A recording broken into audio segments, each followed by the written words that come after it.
Assalamualaikum warahmatullahi wabarakatuh. Waalaikumsalam warahmatullahi wabarakatuh. Bagaimana kabarnya hari ini anak-anak? Baik. Alhamdulillah. Sebelum kita mulai pelajaran, mari kita berdoa dulu. Siapa yang ketuanya? Saya. Iya. Sebelum kita mulai pelajaran, baiknya kita berdoa terlebih dahulu. Berdoa mulai.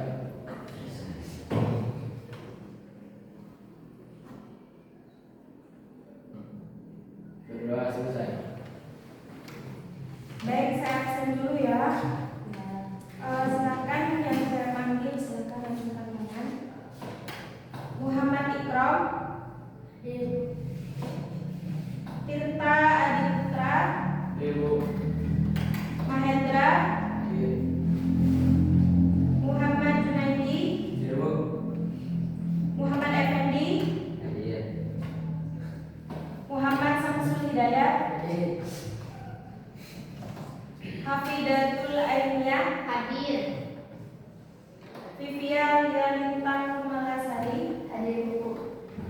namanya sampai satu RT nih Pak.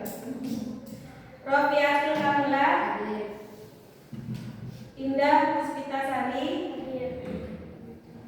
Siti Nur Sulistia Rahma, Aisyah Rodia, Hadir. Rizkatul Hasanah, Hadir. Ahmad Rafi. Gak masuk. Kemana? Sakit. Sakit Bu. Rizky Zarul Aziz, Muhammad Farhan Ramadhani, Muhammad Taufik, Ahmad Afandi Firdaus. Ya, semoga yang sakit segera sembuh ya penyakitnya ya. Ya, Bu. Entah itu penyakit apa, penyakit kanker atau apapun. Ya Bu. Ya Bu. Baik, kemarin kita sudah membahas di bab 1 itu tentang fasih membaca Al-Quran dengan tajwid membentuk sikap disiplin. Ya Bu. Ada yang masih ingat kemarin apa yang dibahas? Tentang Apa? Tentang apa? Iya. Ya, Ya. bab 1. Ya. Coba bukunya dibuka. Ayo Bu.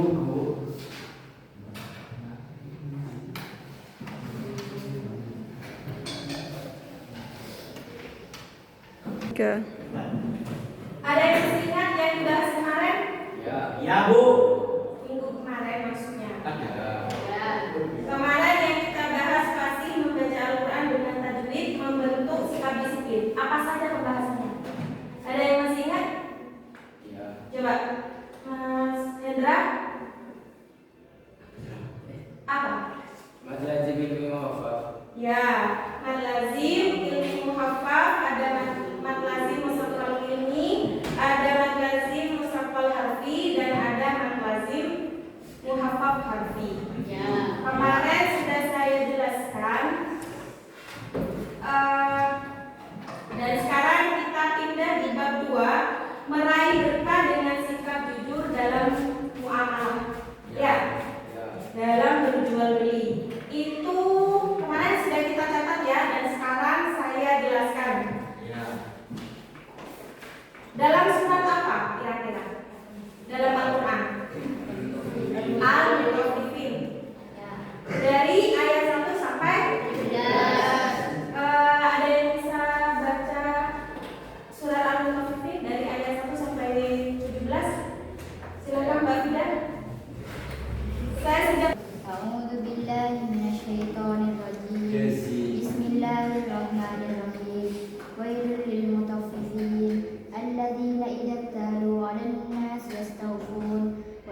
kecelakaan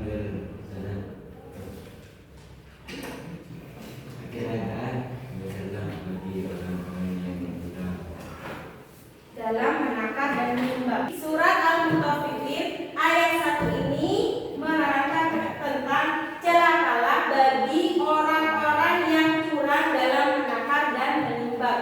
Jadi dalam berjual beli itu, jika dalam menakar dan menimbang itu salah, kadang kan ada penjual, misal kayak jual di toko ya, kita membeli gulanya 1 kilo, kalian belinya 1 kilo, tapi timbangannya tidak sampai 1 kilo. Nah, itu yang diterangkan dalam surat Al-Mutaffifin, maka orang itu akan celaka. Sama saja orang tersebut mencuri barang ya. Kan misal 1 kilo itu kan tidak sampai 1 kilo, cuman 9 on. Jadi itu kan sudah berkurang. Tapi dijualnya dalam bentuk 1 kilo. Kadang kan kalau dalam toko itu kalau jual ya kan langsung 1 kilo, ada yang setengah, ada yang seperempat. Itu kadang tidak nyampe. Nah itu yang dimaksud dalam surat Al-Mutaffifin ayat 1 ini. Akan celaka dalam menakar dan menimbang. Dalam ayat selanjutnya ayat 2. Silahkan Mas Junaidi dibaca ayat 2. Apabila menerima hartanya dari orang lain, mereka minta diganti. Ya, jadi ayat yang kedua menerangkan yaitu orang-orang yang apabila menerima takaran dari orang lain, mereka minta dicukupkan. Jadi kalian meminta harus dicukupkan ya. Penjual dan pembeli harus sama-sama sepakat dalam berjual beli. Kalau tidak sampai, kalian harus bilang ini kayaknya nggak sampai 1 kilo nih, kurang ini timbangannya, agar tidak menimbulkan tadi celaka nanti orang-orang yang takarannya itu tidak tepat ya, tidak sesuai. Semisal 1 kilo tidak sampai 1 kilo, seperempat tidak sampai seperempat, walaupun cuma 1 on saja.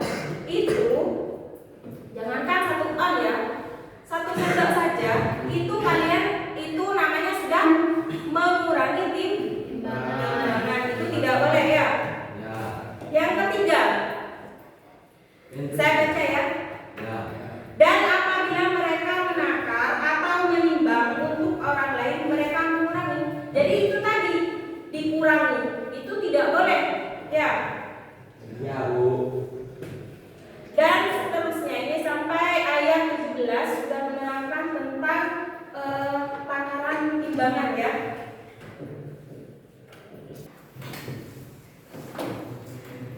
Ini di ayat 6, yaitu pada hari ketika semua orang bangkit menghadap Tuhan seluruh alam.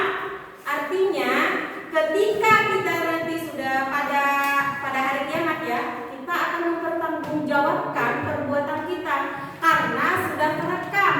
Apapun yang kita lakukan di dunia sudah terekam di coba di ayat 8 dibacakan.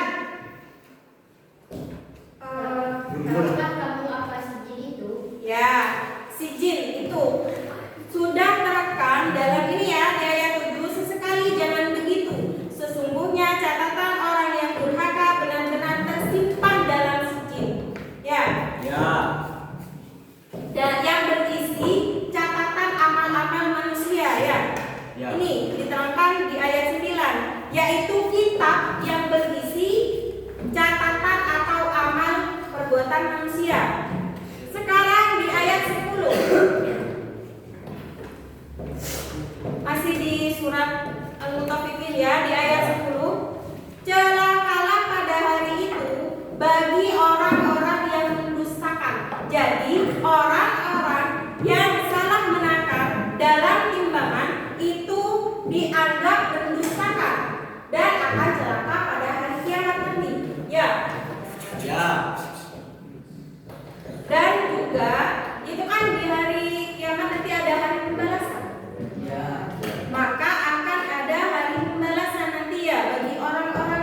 dalam menakar timbangan tersebut.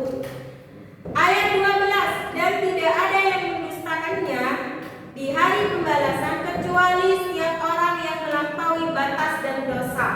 Ya.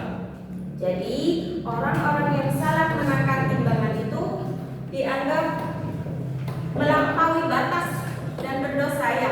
Ya.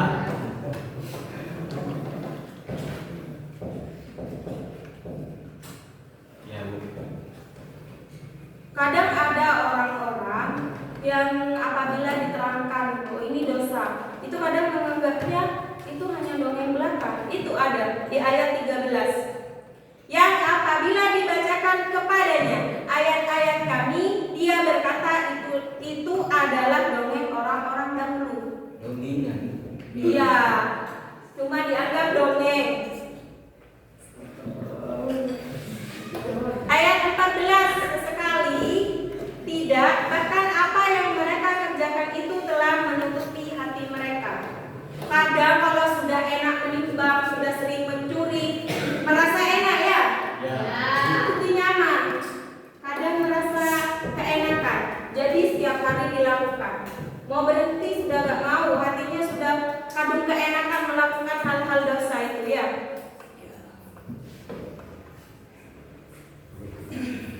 Mereka sudah tertutup, gak mau tahu tentang Tuhannya. Biasanya seperti itu. Ini diterangkan di ayat 15. Ayat 16, kemudian sesungguhnya mereka benar-benar masuk neraka. Jadi imbalannya bagi orang-orang yang salah menakar timbangan itu Ya. apa? Masuk neraka. Mau Mas Farhan masuk neraka? Enggak, Bu. Kalau Ya, ada ketemu, Bu. Ketemu lagi, Bu. iya, makanya kan tadi sudah tercatat dalam apa? Catatan apa? Anggota Vivi. Coba enggak. Tadi dicatat dalam kitab apa? Jin. Ya, sijil. Ji. Yang 17 kemudian dikatakan kepada mereka inilah azab yang dahulu kamu dustakan. Jadi di hari pembalasan kalian sudah tidak bisa memperbaiki amal perbuatan kalian. Kadung mencuri, jadi sudah tidak bisa kembali lagi. Akhirnya ayat 17 mengatakan inilah azab yang dahulu kamu dustakan. Kalau masih di dunia kalian tidak percaya kalau itu kalau nanti ada azabnya, kalau nanti ada balasannya. Karena kadung enak mencuri. Jadi tidak boleh ya. Ya. Bikin baju. Ya. Sekarang yang nomor 2, asbabun nuzul qiyas al-mutaffifin. Coba ada yang tahu asbabun nuzul itu apa? Nah, belum tahu. Tidak tahu ya? Boleh. Padahal kemarin saya sudah jelaskan. Apa asbabun nuzul, ada yang ingat? Bafida biasanya ingat? Galih? Jadi beda ya, Bu. Tidak ingat? Asbabun nuzul itu sebab turunnya. Jadi ada sebabnya kenapa surat Al-Mutaffifin ini turun. Kenapa? Ya. Allah menurunkan ayat-ayat ini sebagai ancaman kepada orang-orang yang curang dalam menimbang dan menang. Jadi ini merupakan surat ancaman bagi orang-orang yang curang dalam menimbang dan menakar ya. Maka tak oleh curang dalam menakar dan menimbang. Ada yang di sini ada yang ingin menjadi cita-citanya menjadi pedagang? Tidak. Tidak ada. Ada, Bu. Kalau mau menjadi pedagang harus menjadi pedagang yang sportif, yang baik, Jujur. yang jujur. Nah, ya itu bagus. Bagus. Bagus. Ini bentar. Sampai 6. Di ayat 1 dan 6 Allah memulai surat dengan ancaman bagi orang-orang yang curang dalam timbangan dengan kalimat wa'il. Artinya celakalah. Ya. Ya. Jadi sudah diperingatkan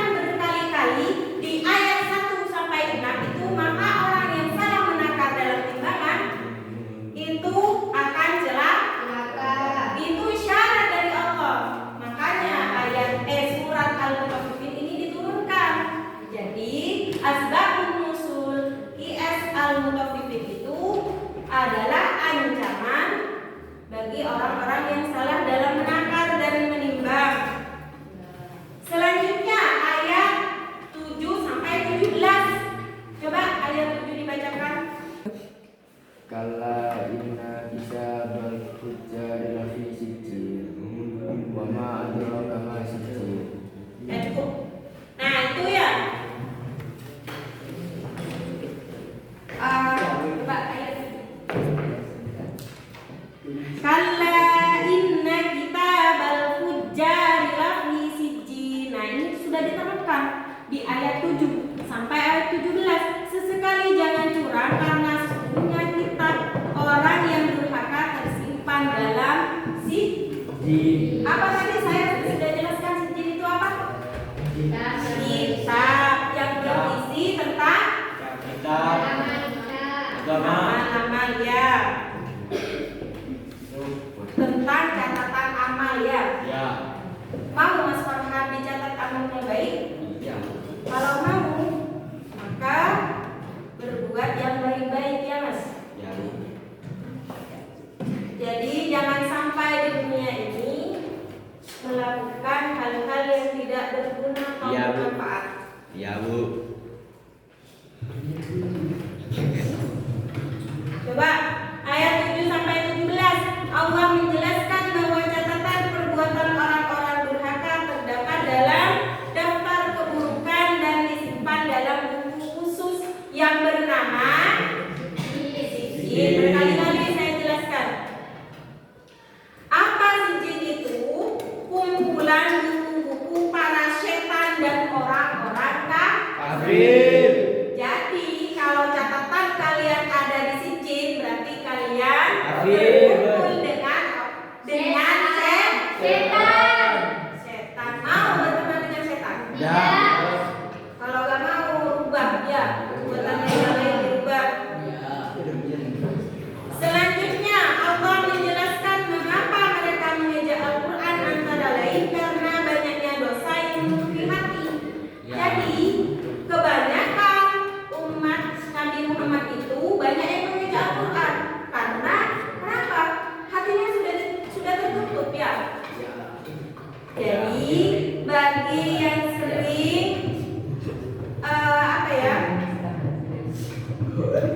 bagi yang sering mengeja Al-Quran hatinya sudah tertutup. Tutupi.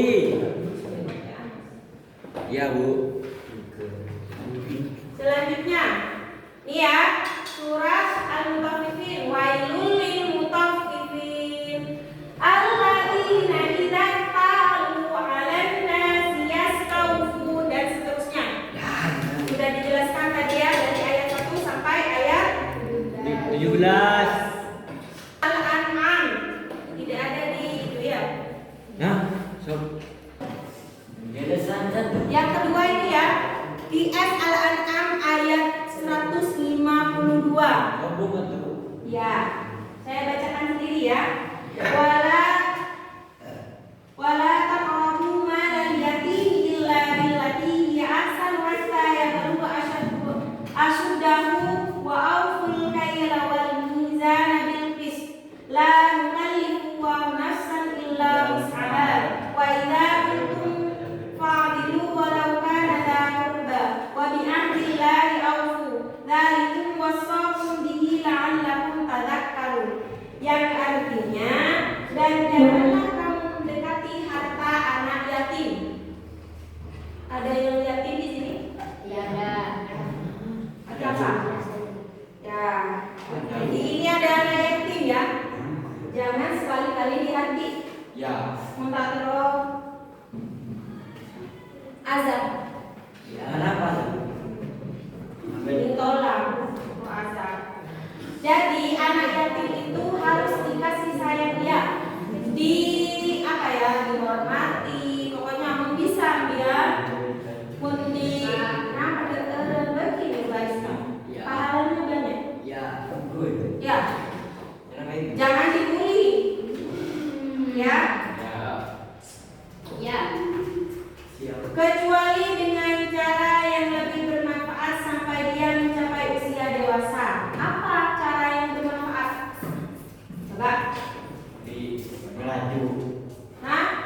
Ya, membesarkan. Ada yang suka rela membesarkan anak yatim? Ada. Di rumahnya contohnya coba. Ada. Ada. Ya. Ada di rumahnya Mas Farhan? Aduh ya. Belum, Bu. Ya. Ya, itu. Itu nanti ya imbalannya banyak. Ya. Ada pahalanya. Nanti kehidupannya lebih enak lagi. Coba sudah. Ya. Pak, kalian perhatikan di sekitar kalian. Jika ada seseorang yang menyayangi anak yatim, bahkan membesarkan anak yatim, kehidupannya coba dilihat. Ya. Pasti banyak manfaatnya. Sampai dia dewasa. Sampai nanti dewasa. Kadang kalau di sini ya ada orang, kadang ada anak yatim kaya, kan sudah banyak di film-film itu.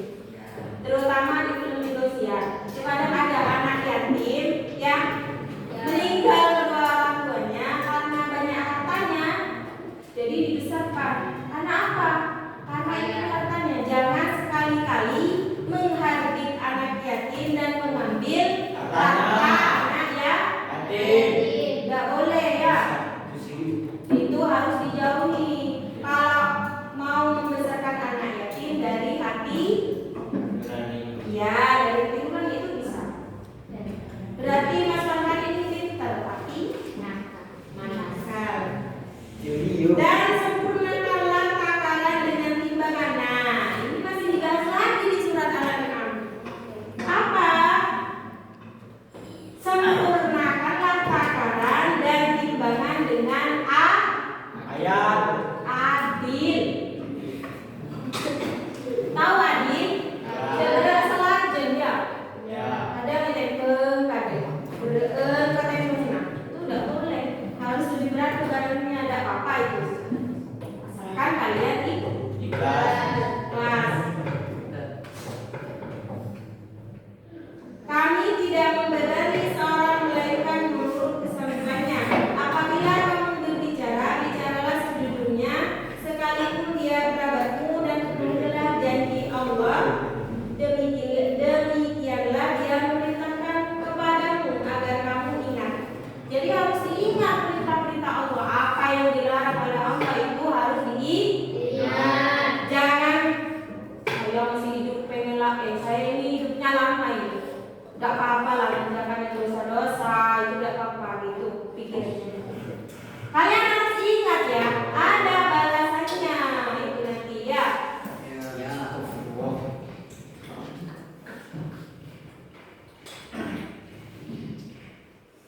Nah iya, ini surat apa?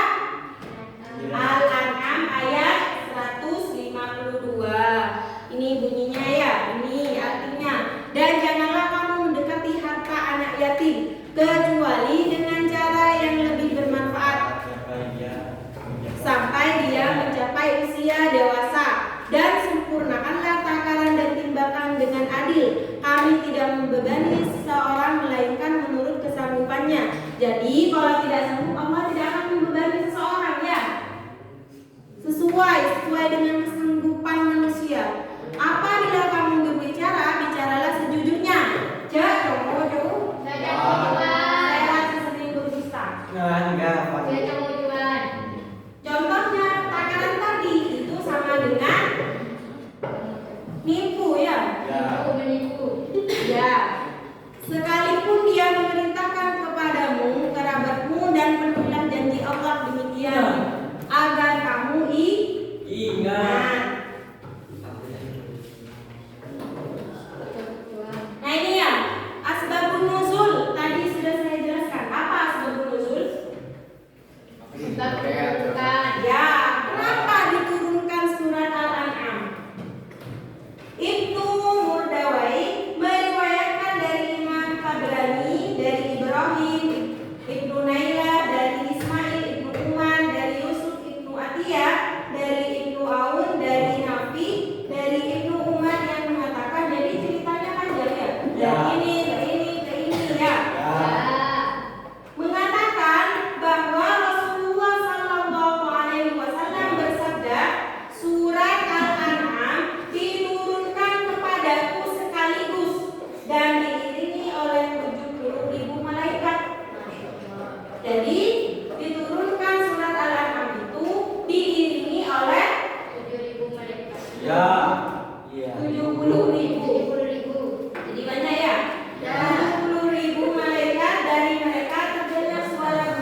diambil sendiri hartanya ya.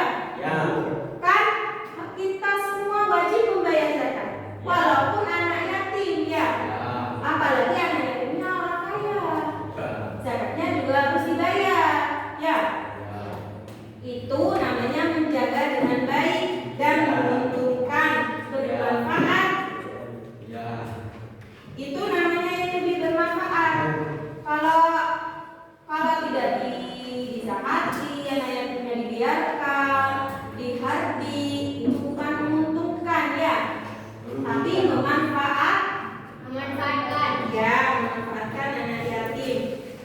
Mencapai 1 nisab, jadi zakatnya itu harus mencapai 1 nisab sampai dia mencapai usia dewasa. Ini tadi yang sudah dijelaskan.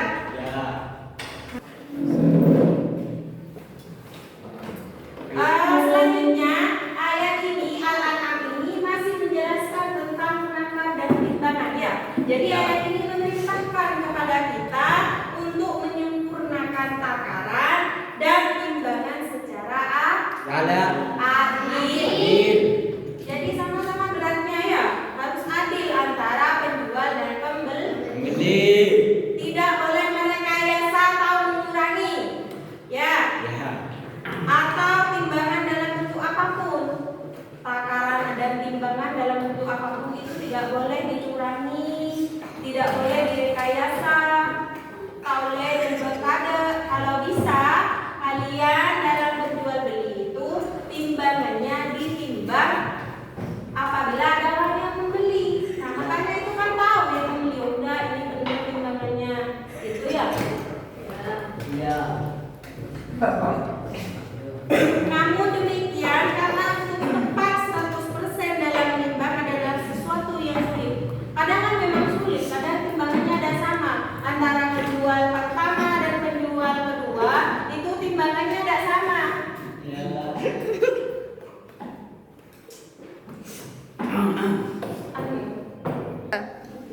Penjual tidak diharuskan untuk menambahkan barang yang dijual. Jadi tidak diharuskan penjual itu menambahkan barang yang dijual melebihi dari kewajibannya, harus sama-sama ya. Nanti gak untung tapi rugi. Penjualnya rugi kalau dilebih-lebihkan.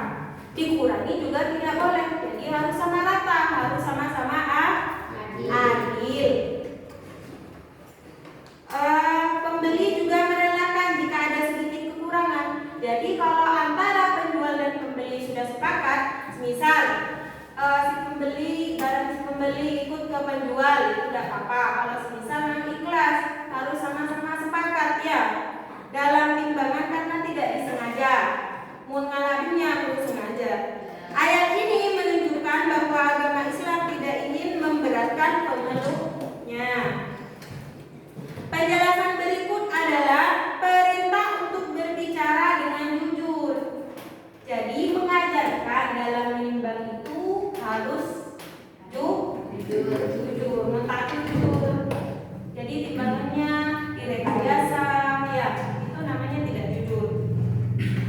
Seperti pada saat bersaksi atau memutuskan hukum terhadap seseorang, itu harus jujur.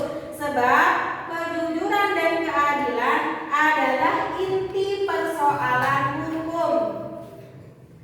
Jadi inti dari persoalan hukum itu yang pertama itu harus jujur dan adil. Dan ayat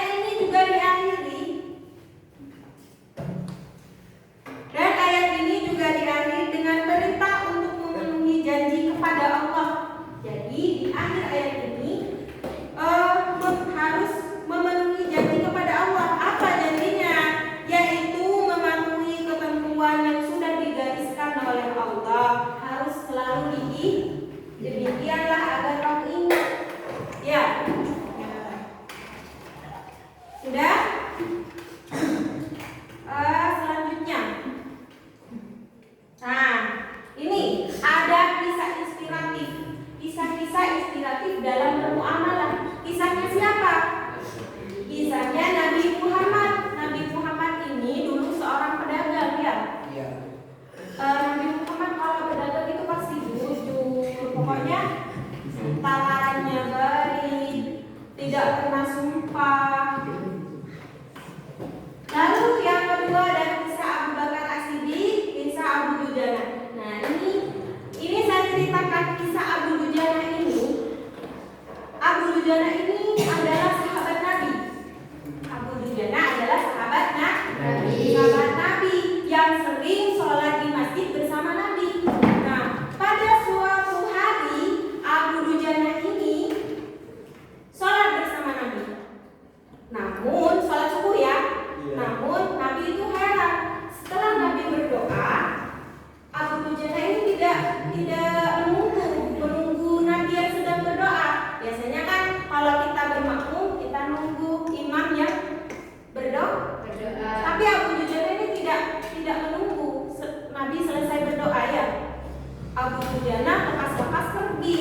Lalu Nabi bertanya, "Wahai Abu Dujana, kenapa kamu tidak berdoa terlebih dahulu setelah sholat?"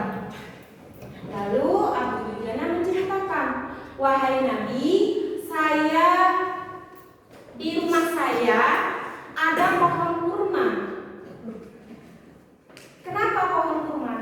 Ada pohon kurma tapi milik tetangga.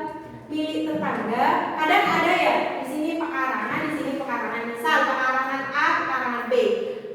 Yang A ini punya pohon kurma tapi menjual ke rumahnya si B. Nah, karena Abu Dujana ini orangnya jujur, tidak ingin keluarganya memakan barang yang bukan haknya. Jadi Abu Dujana ini lekas-lekas pulang. Kenapa? Karena ingin menjaga keluarganya dari memakan pohon yang bukan miliknya, pohon kurma tersebut. Lalu Abu Dujana ini cerita kepada Nabi, terkadang kalau sudah angin ya Rasulullah, itu pohon kurmanya kan sudah berbuah, itu buahnya jatuh. Dan pada suatu hari buah kurmanya itu jatuh dimakan oleh anaknya dan diketahui oleh Abu Dujana. Lalu Abu Dujana langsung menyuruh anaknya untuk memuntahkan. Kenapa? Karena agar anak-anaknya tidak memakan barang-barang yang bukan haknya ya.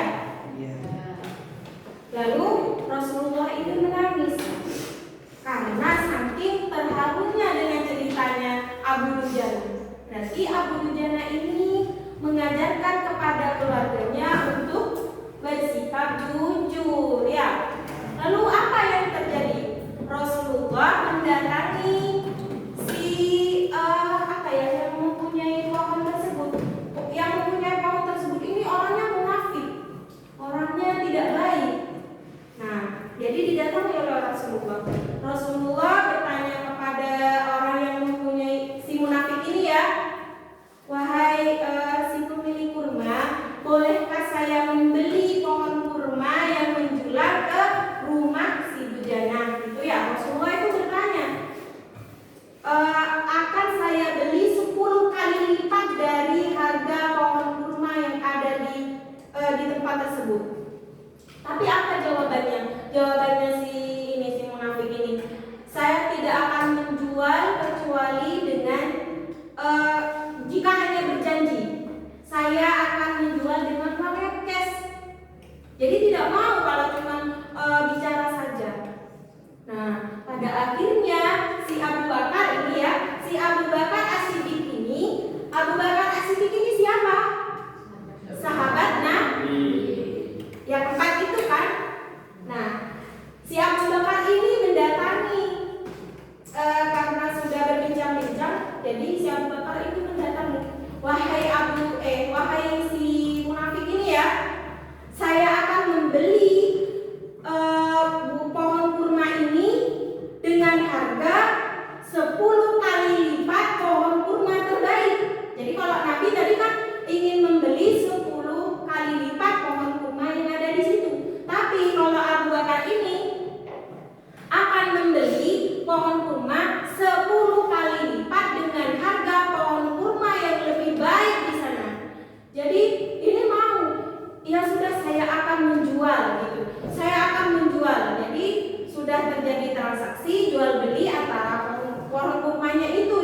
Jadi pohon kurma itu sudah jadi milik si Dujana, si Abu Dujana ini sahabat Nabi. Nah, akan tetapi karena memang orangnya munafik dan curang, jadi ini cerita setelah sampai di rumahnya, si munafik ini cerita ke istrinya, saya sudah menjual ini pohon kurma, pohon kurmanya saya sudah jual ke itu, ke sahabat Nabi Abu Bakar yang akan menjadi miliknya si Abu Dujana. Tapi karena pikirannya memang licik, munafik, dia bilang ke istrinya, tapi saya nggak mau jual itu, walaupun sudah uangnya saya sudah dikasihkan ke saya cash, saya tidak mau jual. Itu kan tetap di rumah kita, ada akan pindah. Jadi yang akan memetik buahnya tetap saya, bukan Dujana, karena cuma menjual ke rumah Dujana. Jadi pikiran liciknya sudah keluar. Nah, akhirnya sudah keesokan hari ada keajaiban, pohon tersebut pindah ke rumah Abu Dujana. Itu kan tidak masuk akal ya. Tapi karena Allah mengizinkan pohon tersebut pindah dari rumahnya si munafik pindah ke rumahnya Abu Dujana. Padahal si munafik ini sudah sudah mempunyai pikiran licik. Ini tetap saya yang akan memetik buahnya nanti. Tapi karena Allah mengizinkan pohon ini pindah sendiri pohonnya, bukan digali lalu dipindah, bukan. Tapi memang pindah sendiri. Lalu setelah pagi-pagi si munafik ini gini, loh kok pindah ya, kemana ini pohon kurma ini kok pindah ke sana? Siapa yang memindahkan? Nah, itu suatu keajaiban. Apa yang dapat kita ambil dari kisah Abu Dujana dan Rasulullah ini? Apa? Kejujuran. Karena Abu Dujana ini jujur dan sudah ditolak oleh Rasulullah, ikhlas dan mengajarkan kepada anak-anaknya untuk tidak memakan barang-barang yang bukan miliknya ya. Jadi hikmah yang dapat kita ambil dari kisah ini adalah kejujuran. Dan juga dalam hal berjual beli. Tadi kan yang itu si munafik sudah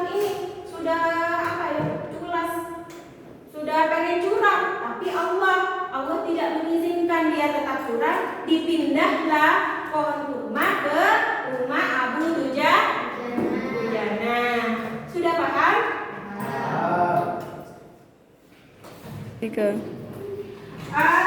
Dari yang tadi saya sudah menjelaskan panjang lebar dari surat Al-Mutaffifin, surat Al-An'am dan juga kisah-kisah inspiratif.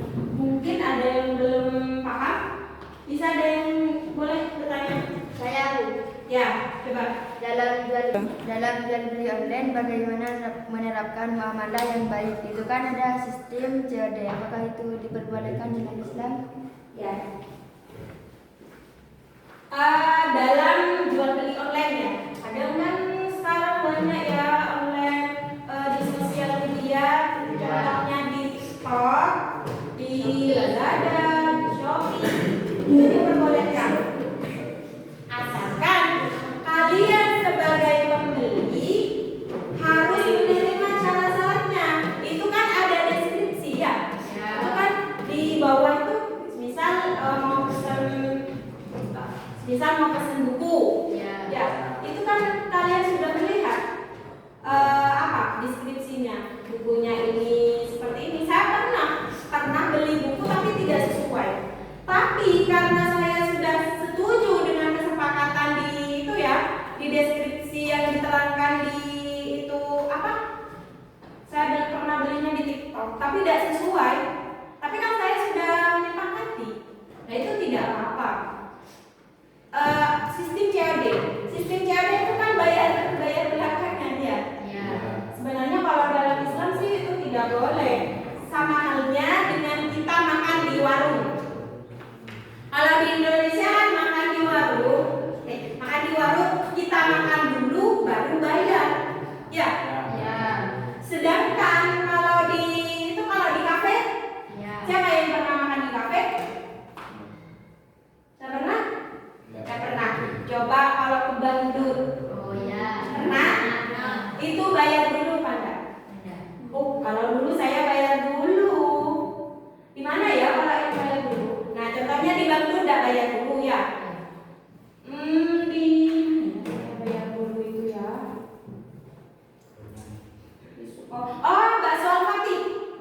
Tahu bakso Al-Fatih? Ya. Yang lagi viral? Ya. Ya, dimainkan itu bakso Al-Fatih itu bayarnya bayar dulu, udah bayar belakangan. Kalau di Bangdutkan makan dulu baru bayar. Kalau di Al-Fatih bayar dulu baru makan, gitu ya. Yang benar itu bayar dulu baru makan. Kalau kita apa ya? Kita makan dulu baru bayar, kan kesannya kayak utang dulu. Ya. Padahal kan ada orang yang kurang itu. Pas moro-moro pergi, orangnya ada lihat ya, orangnya ada lihat, saya mau kabur aja, uang ini tidak bayar saya. Tapi kalau di Al-Fatih itu menghindari hal-hal yang seperti itu. Kenapa? Itu cerita itu apa ownernya Al-Fatih itu ya. Kalau di TikTok itu live cerita, saya itu makanya pelanggan saya, pembeli saya itu disuruh apa ya, bayar dulu. Karena kadang itu kerupuk tidak bayar, walaupun cuma kerupuk, tapi kalau 5 kerupuk harganya 1.000, kan 5.000. Kalau bayar dulu kan tidak rugi ya. Kebanyakan kalau bayar dulu itu semuanya akan dibayar, tapi kalau bayar belakangan kadang lupa. Siapa yang sering lupa atau apa? Kalau lupa di sini tidak ya, tidak boleh ya. Kalau begini itu pasti ya orangnya kan mencari untung, kan mencari rugi. Kalau tidak dibayar nanti rugi. Ada lagi? Ya. Bagaimana cara kita agar bisa menerapkan jual beli dengan muamalah yang baik dalam kehidupan sehari-hari? Nah, dalam kehidupan sehari-hari, contohnya tadi, kalau kita sebagai pembeli itu harus menyetujui syarat-syarat yang sudah disepakati. Kalau beli gitu ya, jangan asal beli saja. Kita itu belinya harus menyepakati dengan ya penjual ya. Tadi kan sudah diterangkan. Nih, sebentar.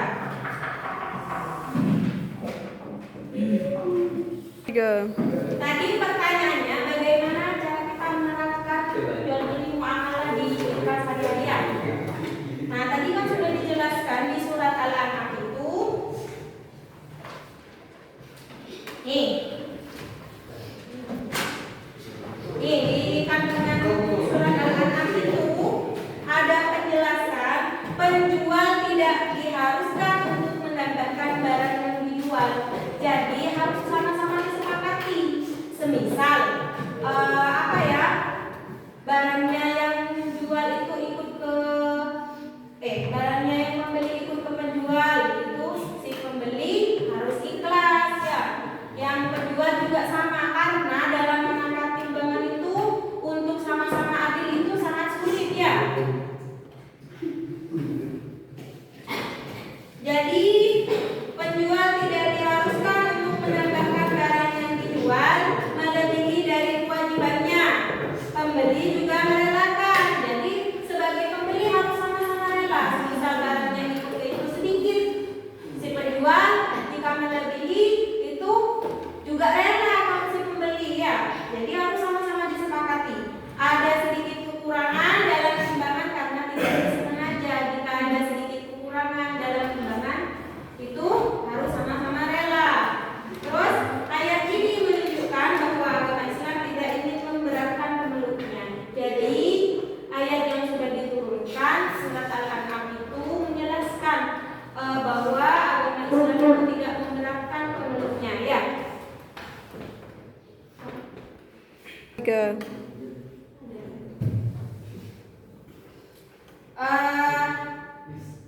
Sudah saya jelaskan semua. Jadi di rumah itu dipelajari lagi ya.